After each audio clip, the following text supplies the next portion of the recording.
Aleluia, aleluia. O Senhor está no meio de nós. Onde o Senhor está, ali Ele ordena a bênção. Como é bom, né, meus irmãos? Como é bom saber que o Senhor se faz presente. Que o Senhor nessa noite possa visitar a sua vida de maneira poderosa. Você que está aqui, você que está na sua casa, você que talvez em outro momento vai receber dessa palavra. Eu falei para o pastor Fábio, pastor Fábio, Deus tem me dado uns negócios loucos aí. Eu falei, olha, Deus me deu um tema, ficou aquele tema martelando na minha cabeça. Ele falou, sério, pastor, o senhor vai pregar esse tema? Eu falei, vou. Mas antes de falar o tema da minha palavra, eu fiquei pensando, né, em cima do tema da minha palavra, em fazer uma enquete. E eu falei, achei até meio perigoso o tema da minha palavra. Mas eu fiquei pensando sobre isso, porque a Bíblia, ela fala de tudo, né? Aí eu olho para a igreja, olho para os irmãos, olho para as pessoas à minha volta.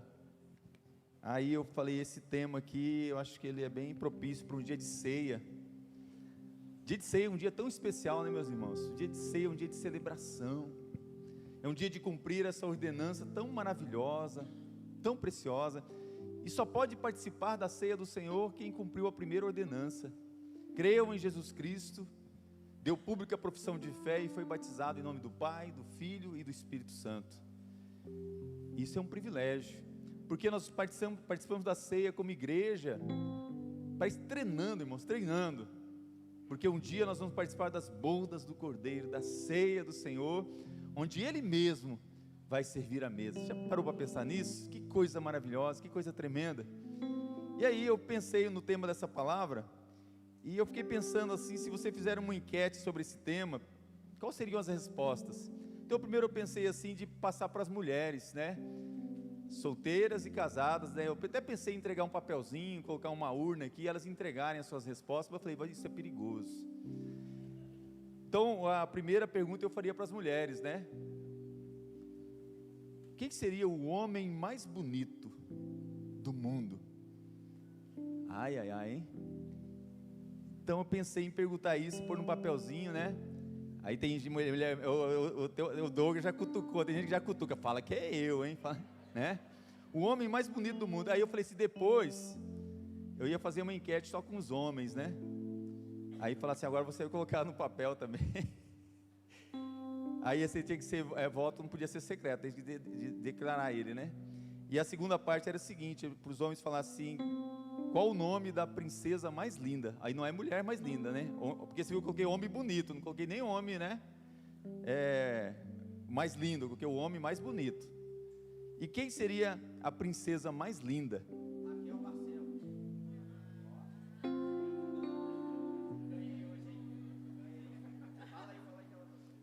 Eu te contei, ela já te mandou você falar isso, tá vendo? Inclusive, irmãos, eu não trouxe aqui, eu não vou falar o lugar, né? Mas eu peguei a foto de um lava-jato sobre isso, que no lava-jato, né? Aí eu vou revelar isso em outro momento, mas é muito legal o que estava nesse lava-jato, e interessante que quem assinou, para vocês verem que eu não vou trazer para vocês uma coisa que não é verdade, mas quem assinou, colocou assim, Léo, de Leonício, né? Então eu vou trazer, que eu tirei a foto, guardei, não, eu não vou nem falar porque eu quero projetar, porque estava público, estava no Lava Jato, né? Estava lá no quadro do Lava Jato, então eu posso colocar. Então eu fiquei pensando sobre isso, mas eu falei assim, que isso poderia ser perigoso, então eu decidi colocar esse tema, não de maneira provocativa, irmãos. Na verdade, quando eu orava, meditava, pensava sobre essa noite de ceia, eu deparei com uma canção de amor, de uma festa de casamento, que na verdade é uma canção de um salmo, que é um salmo messiânico. E quando eu olhei para aquele salmo e fiquei olhando, eu falei, não, eu preciso estudar isso aqui melhor, que tema esquisito que eu vou trazer para a igreja. Vamos falar, pastor, você está querendo falar, né, de fazer uma noite ali para aqueles solteiros, né, bom, e essa canção de amor eu me deparei nesse salmo messiânico, que eu fiz questão de ler, irmãos, de verdade, como eu gosto, né, eu li, até escrevi que eu li ela na tradução que eu li esse salmo. Falei, que salmo que é? Calma, gente. Almeida, corrigida e fiel. Essa família Almeida é grande, né, gente? Almeida, revista e atualizada. Almeida, revista e corrigida. Só perde para a família Carrilho e Arantes, que é uma família muito grande, viu? Almeida Revista e Corrigida, Nova Almeida Atualizada, Almeida Século 21, Nova Tradução na Linguagem de Hoje, Nova Versão Transformadora, a King James atualizada, que eu gosto muito, né? E todas têm o mesmo sentido e trazem tudo aquilo que eu quero aplicar para a sua vida nessa noite sobre esse tema. Mas eu quero ler esse salmo para você na linguagem que eu mais gostei, que mais se chega no século 20, 21 e nosso tempo aqui, que é na Nova Tradução da Linguagem de Hoje, Salmo 45. Então você pode abrir a sua Bíblia, mesmo assentado, Salmo 45. O tema então da minha palavra é esse, irmãos: o homem mais bonito e a princesa mais linda. Olha só, e você vai encontrar isso na Bíblia, amém? E quando eu ler o salmo, você vai saber. Mesmo assentados, mas com toda a reverência. Lindas palavras enchem o meu coração, enquanto escrevo esta canção em homenagem ao rei. A minha língua é como a pena de um bom escritor. Ó rei, o Senhor é o mais bonito de todos os homens, e sabe fazer belos discursos. Deus sempre o tem abençoado. Põe a espada na cintura, ó Rei poderoso, forte e glorioso. Coberto de glória, avance para vencer, defendendo a verdade e a justiça. A sua força conquistará grandes vitórias. As suas flechas são afiadas e atravessam o coração dos seus inimigos. As nações caem aos seus pés. O reino que Deus lhe deu vai durar para sempre. Ó Rei, o Senhor governa o seu povo com justiça. Ama o bem e odeia o mal. Foi por isso que Deus, o seu Deus, o escolheu e deu mais felicidade ao Senhor do que a qualquer outro rei. A sua roupa está perfumada com mirra e aloés. Os músicos tocam para o Senhor, ó Rei, em palácios enfeitados com marfim. Entre as damas da sua corte há filhas de reis, e à direita do seu trono está a rainha, usando enfeites de ouro puríssimo. Agora eu vou falar da princesa, tá? Ó noiva do rei, escute o meu conselho. Esqueça o seu povo e os seus parentes. Você é linda, e por isso o rei vai desejá-la. Seja obediente a ele, pois ele é o seu Senhor. Ó noiva, o povo da cidade de Tiro vai lhe trazer presentes. Muita gente rica vai querer lhe agradar. A princesa está no palácio, e como é linda! O seu vestido é feito de fios de ouro. Vestida de roupas coloridas e acompanhada pelas suas damas de honra, ela é levada até o rei. Com prazer e alegria, elas chegam e entram no palácio dele. Ó rei, o Senhor terá muitos filhos, e eles serão reis também, como foram os antepassados do Senhor.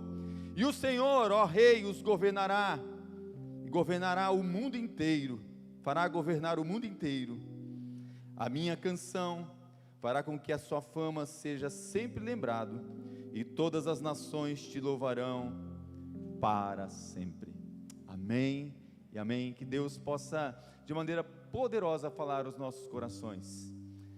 O Targum, que era a maneira com que os rabinos, quando eles interpretavam a língua antiga, o aramaico, o hebraico, o Targum era a maneira de traduzir, interpretar, contextualizar e aplicar aquela palavra na sinagoga para as pessoas. E este salmo, ele foi um salmo que o Targum trouxe como um salmo messiânico. Quando você ouve essa palavra, então, Targum, ele significa traduzir, interpretar. E essa escritura em hebraico e no aramaico, no antigo, chegava um rabino que ele tinha uma função, ele é o meturman.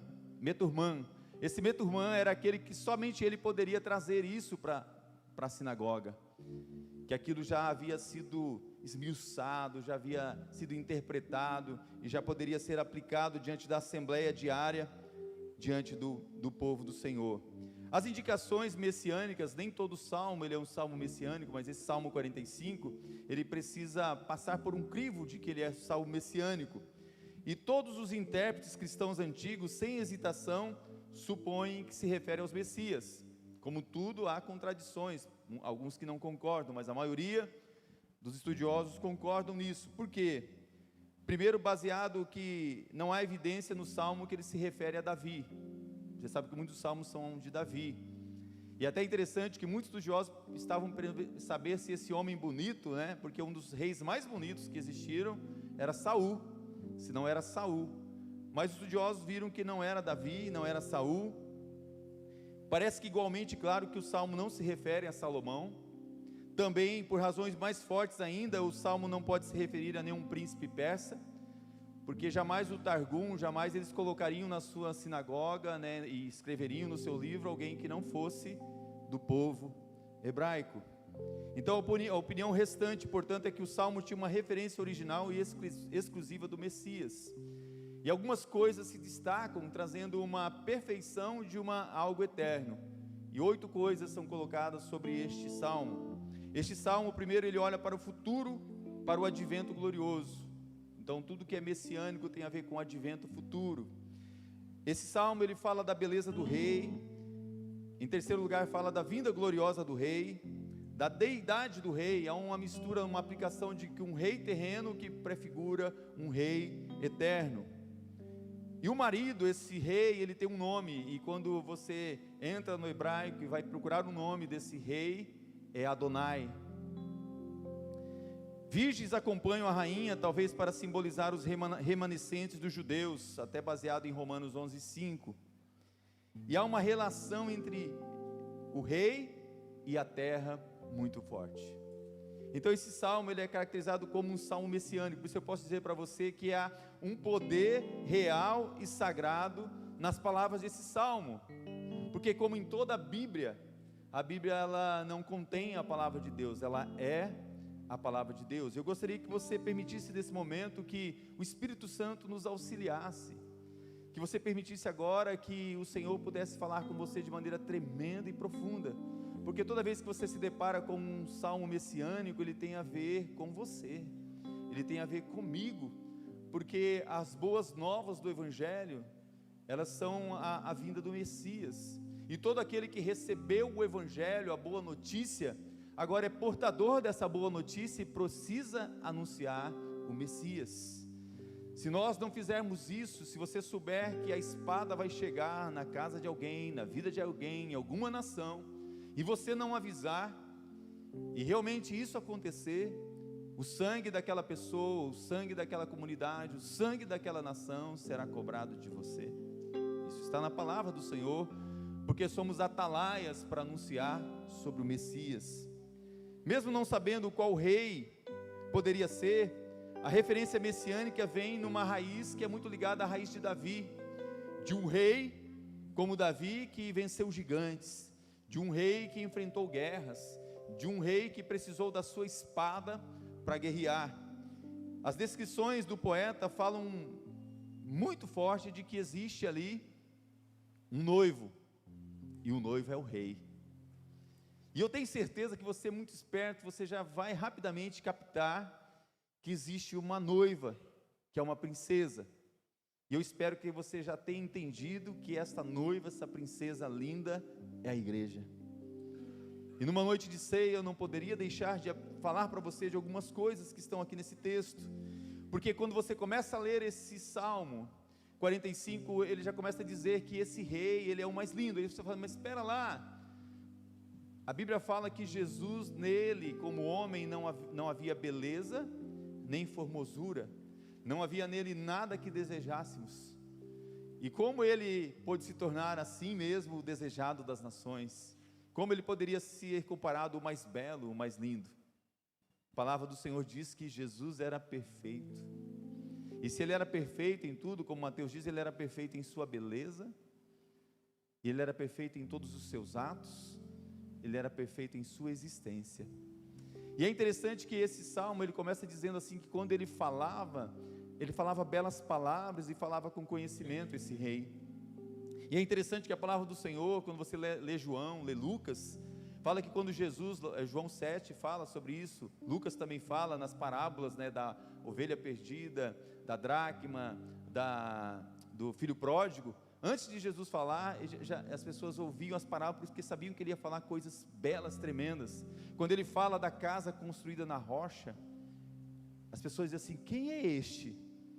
Que quando ele fala como alguém que tem palavra de autoridade e de sabedoria. Então esse salmo messiânico já apontava para esse rei, que havia uma beleza e uma graça derramada pelo Senhor nas suas palavras. As palavras desse rei eram diferentes dos reis daquele tempo, eram as palavras que transformavam, eram palavras cheias de graça e de beleza. Nos seus lábios se extravasou a graça, algumas traduções dizem, que dos seus lábios extravasava a graça era derramada quando ele falava. A graça era algo que não era normal na boca de um rei, mas esse rei era diferente. Quem é este que quando fala, suas palavras são cheias de sabedoria e autoridade? Se você olhar no versículo 3 e 4, você acompanha na sua Bíblia, fala assim: guarda a tua espada. Havia um desejo muito forte de todos que esperavam o Messias, que quando ele chegasse, ele viesse com a espada. Mas esse rei era diferente, ele guardou a espada. Mas não significava que ele não estava preparado para a guerra. O versículo 3 diz assim: põe a espada na cintura, ó rei poderoso, forte e glorioso. Embora verdade e justiça sejam afeições desse rei, ele era admirado porque ele era diferente de todos os outros reis. Havia uma mansidão nele, uma mansidão que fazia com que confundisse todos os seus inimigos. E no dia do seu casamento, ele estará casando com a princesa, com a noiva, mas a espada estará com ele, para que todos saibam que no momento em que precisar, ele vai usar a espada para defender a sua princesa, a sua noiva. Para um servo de Yahvé, um servo do Senhor Jesus Cristo, isso é normal a gente entender que o nosso Deus, nosso Senhor Jesus, era manso e humilde. Qualquer rei dos tempos antigos tinha que ser um guerreiro, pois o principal dever dele era estar pronto para as batalhas. Quando você entra lá no Salmo e vê lá quem entrará no Monte Santo do Senhor, aquele que tem as mãos limpas, aquele que não se entrega à vaidade, aquele que tem um coração puro. Mas de repente lá fala que levante a sua cabeça, olhe, perceba que os portais eternos foram abertos, porque alguém venceu uma batalha. Levantai, ó portas, as vossas cabeças, levantai-vos, ó portais eternos, para que entre o rei. Quem é este rei da glória? O Senhor, forte, poderoso nas batalhas. A majestade e a glória de Cristo estão acima de todos. Ele é mais elevado de qualquer rei. Ele veio como servo sofredor, mas ele hoje está sentado ao lado do Pai. Ele é o Rei dos reis, Senhor dos senhores. Ele está acima de todo nome. Hebreus 12:10 diz assim: porque convinha que Deus, por causa de quem e por meio de quem todas as coisas existem, conduzindo muitos filhos à glória, aperfeiçoasse por meio dele sofrimentos, porque ele é o autor da salvação. Esse rei é diferente de todos os outros guerreiros, diferente de todos os outros generais, de todos os comandantes, de todos os valentes. Ele é o autor. Autor quer dizer que ele é o dono, ele é o criador, ele conduz a vitória, o Messias que conquista a vitória. E o versículo 4 diz isso: ele está coberto de glória, e ele avança sempre para vencer, defendendo sempre a verdade e a justiça, porque são marcas dele. Esse rei é diferente, ele diz para mim e para você, ele fala assim: olha, que diremos nós diante das coisas que se levantam neste mundo contra o meu reino? Se eu sou por vocês, quem será contra vocês? Este rei que nem mesmo seu filho poupou, não dará para você com ele todas as coisas? Esteja bem certo que nem a morte, nem a vida, nem os anjos, nem os principados, nem as potestades, nem a altura, nem a profundidade, nem o presente, nem o porvir, nada, ninguém pode separar você do amor de Deus, porque você está escondido em Cristo Jesus. Essa é a promessa desse rei, e esse rei sabe que você chegou como um súdito que não tinha nada, e você se apresentou diante do rei dizendo assim: eu não tenho nada, mas você estendeu a mão, e Ele estendeu a dele e te acolheu. E quando Ele olhou para você, Ele via que você era um súdito que tinha uma dívida impagável, que todos queriam arrancar de você, cobrar você, condenar você, te jogar num fosso. E o diabo muito mais queria jogar você na prisão eterna, no fogo eterno, no inferno. Mas a palavra do Senhor diz que houve uma batalha cósmica com esse rei, está em Colossenses 2, 14 e 15. E diz assim, cancelando desse súdito, cancelando o escrito de dívida que era contra nós, e que constava de ordenanças, o qual nos era prejudicial, removeu inteiramente e cravou numa cruz. Olha o versículo 15. E despojando os principados e as potestades, publicamente os expôs ao desprezo, triunfando sobre eles na cruz. Esse é o teu rei, esse é o noivo, esse é o homem mais bonito. Olha o que diz o versículo 5: as suas flechas são afiadas e atravessam o coração dos seus inimigos, as nações caem aos seus pés. As suas flechas são setas agudas. Sabe o que ele me diz, esse texto? Que ele tem uma promessa de que ele é o nosso defensor. É por isso que quando ele fala assim, olha, eu preciso de arqueiros. O rei precisa de arqueiros. E para esses arqueiros o Senhor vai dar uma aljava e vai colocar flechas nessas aljavas. Seus filhos serão como flechas. Está entendendo? Seus filhos serão como flechas na mão do arqueiro, na mão do valente. O rei tem flechas certeiras. Ele não quer que o seu filho, a sua filha erre o destino. A obra do Logos, desse Deus que opera até a ressurreição, Ele é um Deus que Ele desceu até o Hades. Ele tem o poder sobre o inferno. Ele tomou a chave das mãos do inimigo. E Ele tem autoridade sobre todas as coisas e sobre todos. Os demônios creem e estremecem diante dEle. E o diabo está debaixo dos seus pés. Esse rei é poderoso. Em Cristo, nós somos mais do que vencedores. Mas olha o que diz o versículo 6 a 9. Isso é tremendo. Há um trono. E diz assim, o teu trono, ó Deus, o teu trono, Deus, é para sempre. O versículo 6 diz assim, o reino que Deus lhe deu vai durar para sempre. Ó rei, o Senhor governa com o seu povo com justiça, o teu trono é para sempre. Ah, irmãos, quisera que nós possamos ter a visão que Isaías teve. No ano que morreu o rei Uzias, eu vi o Senhor assentado num alto e sublime trono. Meus irmãos, reis vêm e reis vão, reinos caem, se abalam, mas tem um que está no trono, e Ele vai permanecer lá para sempre. O nome dEle é Rei dos Reis. Você pode aplaudir o nome dEle? Ele é o Senhor. O cetro dEle simboliza domínio real. Esse rei, quando ele chegou como homem sofredor, ele veio com um cajado para cuidar das ovelhas, para espantar o lobo. Mas agora não, agora ele está com um cetro de justiça nas suas mãos. Autoridade são as marcas dele. E o rei terá o seu trono e também terá o seu cetro. É o sinal de autoridade e poder. Autoridade e poder pertencem ao Senhor, pertencem a Jesus Cristo. O Salmos continua no versículo 7, ele fala assim, o amor de Deus pela justiça, Ele ama a justiça. O versículo 7 diz assim, ama o bem e odeia o mal. Foi por isso que Deus, o seu Deus, o escolheu e deu mais felicidade ao Senhor do que qualquer outro rei. Ama a justiça e odeia a iniquidade. Sabe por quê, irmãos? Porque era comum para qualquer rei ser chamado de ungido de Deus. Ele era ungido de Deus. Ser ungido de Deus é ter o Espírito Santo em você, é ter o Espírito Santo habitando em você. Ser ungido não é simplesmente alguém impor as mãos e você derramar óleo e falar assim, agora você é ungido.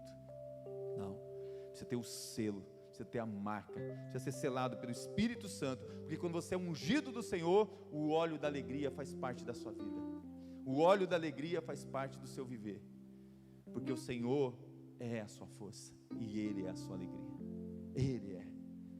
O óleo era o símbolo da alegria e da bênção de Deus.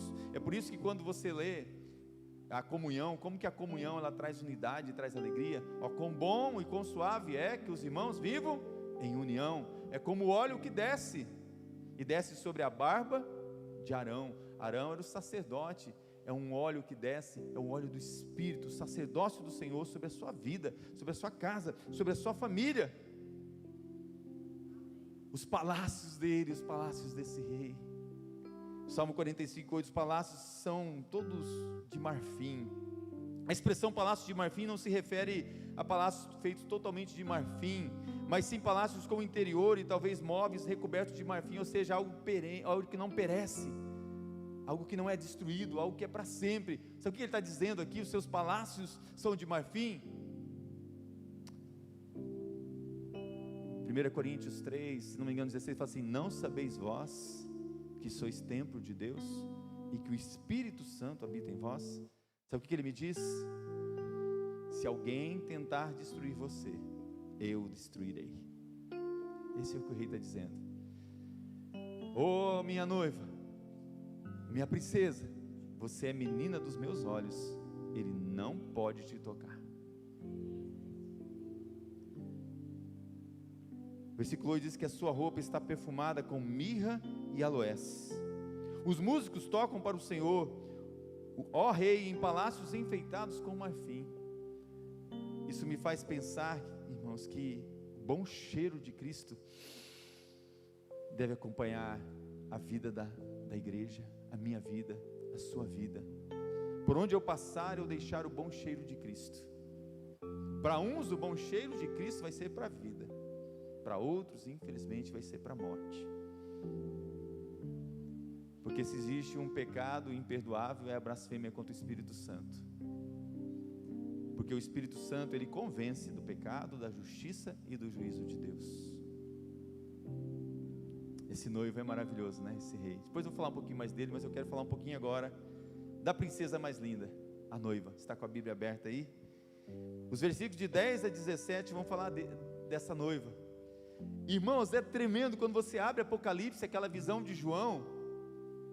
É uma palavra que vai vir em todas as cartas para a igreja. Você lembra que sempre no final ele fala assim: quem tem ouvidos, ouça.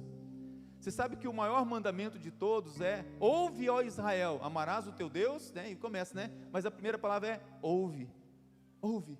Então ele começa assim, dizendo para a princesa mais linda, que é a noiva: ouve, filha, ouve, filha. Quantos pais não estão gritando, dizendo: filha, me ouve, o que seu pai quer dizer? É o mesmo sentido aqui agora que Deus está falando assim: ouve, filha. É um discurso feito para a noiva, para a rainha. E ele quer dizer que desde o início que ela tinha valor. Ela era da cidade de Tiro, sem dúvida, era filha de um rei. Ela estava adornada com ouro de Ofir. Quer dizer, antes mesmo dela casar, ele já sabia que ela tinha um valor. Ainda que todos não deem valor para você, não te valorize, o rei, ele olha para você e fala assim: você é princesa, você tem valor. Ouve, filha. A filha neste caso é a princesa estrangeira que estava prestes a tornar-se rainha de Israel. E aqui ela é convidada, quando ela é convidada a casar-se com esse rei, ele fala assim: eu quero que você esqueça o seu passado, esqueça tudo que você viveu, e você agora possa me adorar. Isso aqui representa lealdade. A noiva deixou o seu povo, sua nação, e passa a ser fiel ao rei que está se casando. Ele vai ter uma unidade com ela. Isso é ligado a Gênesis 2:24. Por isso deixa o homem, pai e mãe, e se une à sua mulher, tornando-se os dois uma só carne. Deus, ele está dizendo que esse noivo, ele quer tornar uma só carne com essa noiva, com esta igreja. É a oração sacerdotal de João 17: Pai, que eles, a igreja, a noiva, sejam um, como nós somos um, uma unidade. O salmista, em nome de Deus, voltou sua atenção para a princesa e deu instruções apropriadas. Ele esperava que ela pensasse como Ruth pensou, como está em Ruth 1:16. Não me enches para que te deixe. Ela era do povo estrangeiro. não me enches para que te deixe e me obrigue a não seguir a ti, porque aonde quer que fores, irei eu, e onde quer que pousares, ali pousarei eu. O teu povo é o meu povo, o teu Deus é o meu Deus. Essa é a declaração, a mesma de Ruth, algo messiânico, algo forte. Quando você, depois com calma, lê João 17, vai lá no versículo 21, quando Jesus, ele orou, irmãos, ele não só declarou, ele falou assim, a fim de que todos sejam um, e como tu, ó Pai, estás em mim, e eu em ti, também eles estejam em nós, para que o mundo creia que tu me enviaste. Mas para isso, para a noiva casar, ela precisava de vestes novas. Por isso que os casamentos são lindos, né? Você chega e vê, quando a noiva entra, é aquela festa, porque a noiva é a celebração. A noiva já se preparou, já se ataviou, e o noivo está ali esperando a noiva. Versículo 13 diz assim: a filha do rei é toda gloriosa por dentro, sua roupa é de ouro forjado. A beleza dela não é mais só exterior, é uma beleza interior. Aquilo que Pedro fala, não seja só o frisado dos cabelos, os adornos, mas seja pelo bom proceder.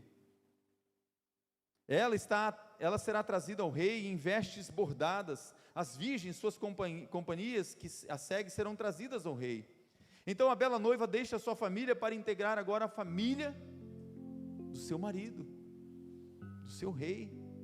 Ela deve adorá-lo, render homenagens a ele. As suas vestes de noiva eram um vestido bordado de imensa beleza, pois nessa época, desde aquela época, as vestes representavam quem ela era.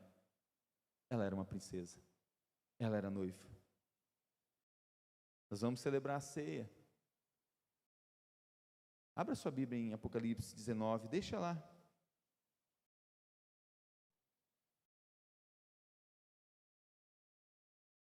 Eu creio que no dia das bodas do Cordeiro, irmãos, no dia do casamento, vai ser uma festa, não sei se tem essa palavra, indizível.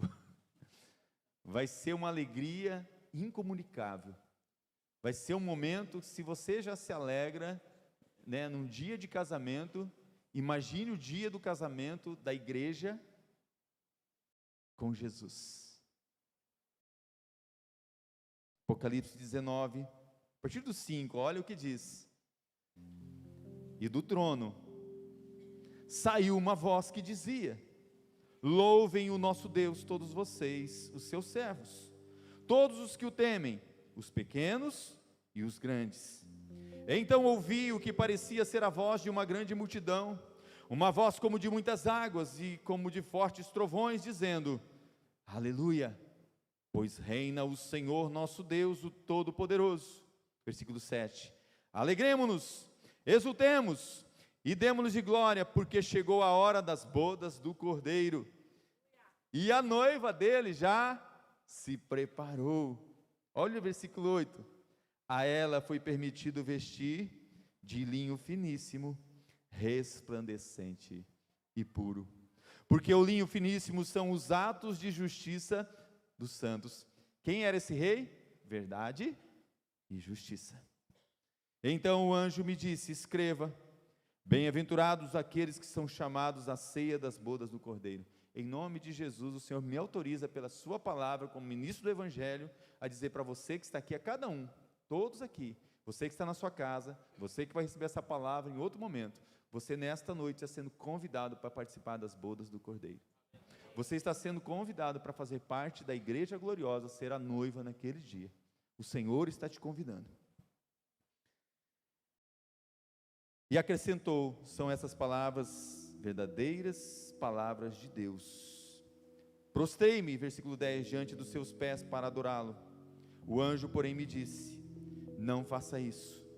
Sou um servo de Deus, assim como são você e os seus irmãos que guardam o testemunho de Jesus.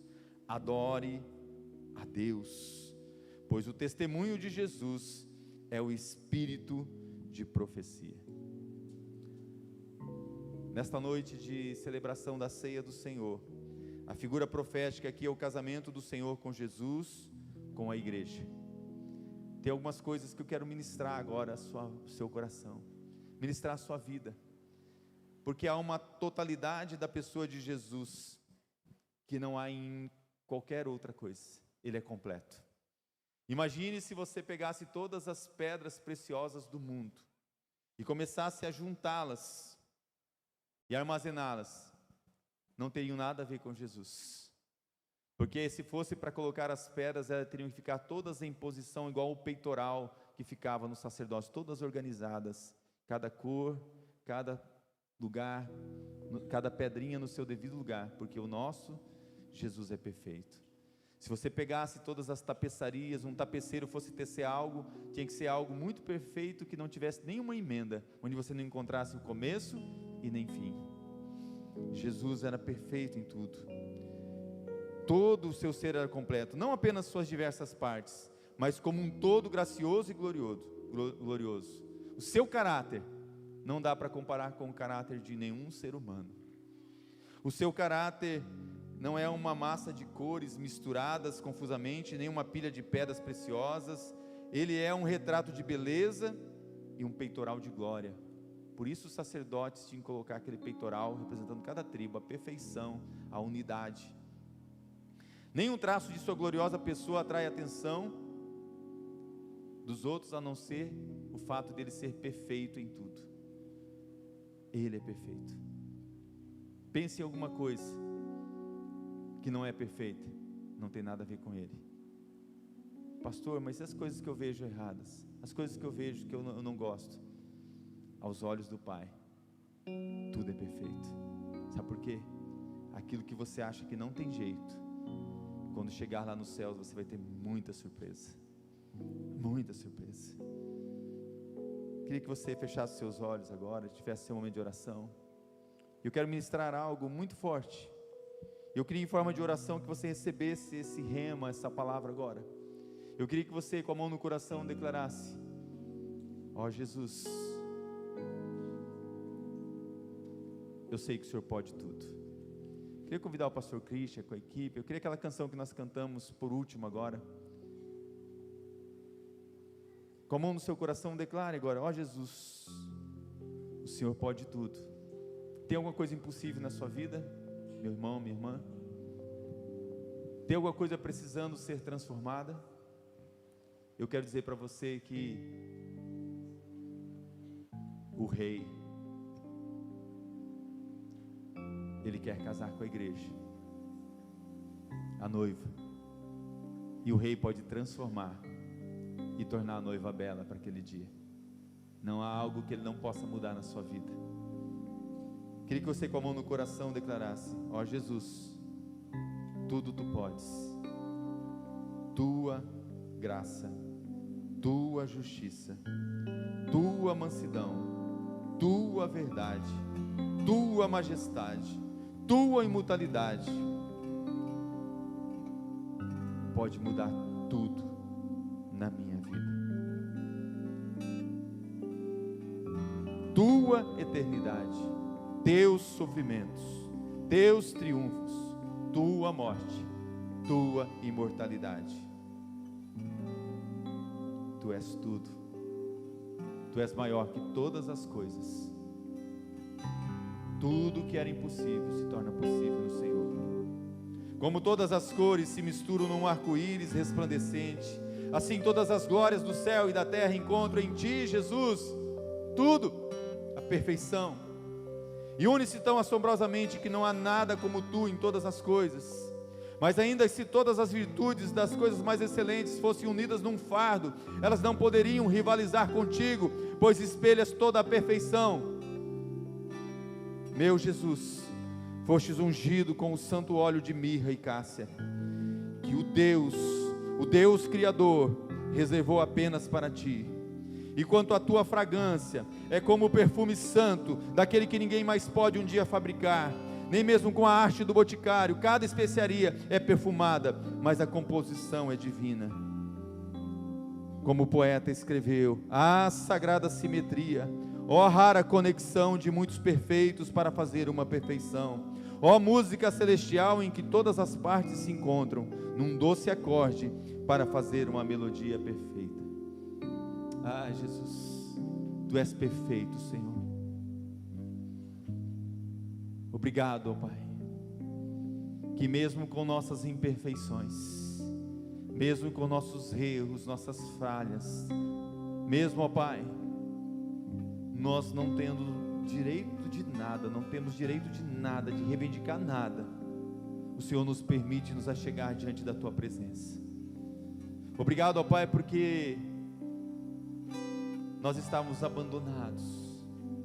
Obrigado, ó Pai, porque nós estávamos esquecidos de todos, mas não do Senhor. O Senhor olha para cada homem, para cada mulher, para cada pessoa aqui nesta noite e diz: o Rei está voltando. E o Rei vem para buscar a sua noiva. Ó, minha noiva, ouve. Prepara-te para te encontrares com o teu Deus. Prepara-te para te encontrar com o teu Rei. Ó, noiva minha, eu tenho vestes novas para você. Ó, noiva minha, eu tenho sapatos novos para você. Ó, noiva minha, eu tenho um anel para colocar no seu dedo. Ó, noiva minha, eu quero selar esta união. E o meu Espírito vai marcar e vai selar. E o registro desse casamento, ele tem uma cerimônia na terra. Quando você me reconhece como teu Senhor, como teu noivo, teu Rei, o meu Espírito te sela, te marca. E o registro desse casamento é colocado num livro, assim como perante a lei dos homens, num casamento civil. Há um registro desse casamento, mas ele não é humano, ele é feito lá nos céus. E somente há um que pode escrever esse nome no livro. Esse livro está selado, esse livro está fechado. Mas esse rei que tem a espada na sua cintura, ele já venceu a batalha aqui na terra. Ele já venceu todas as batalhas. Então ele é o Cordeiro de Deus que tira o pecado do mundo. Ele é aquele que vem da raiz de Davi. E ele abrirá o livro. E ele escreverá o nome da igreja, da noiva. Mas não é de forma coletiva. Ele sabe o teu nome. Ele chama você pelo seu nome. Quando você chegar lá no céu, no dia das bodas do Cordeiro, Ele entregará para você o teu nome gravado numa pedrinha branca, para você se lembrar deste momento aqui na terra, quando você decidiu participar das bodas do Cordeiro. Pai, em nome de Jesus, eu quero orar, abençoar a tua igreja agora.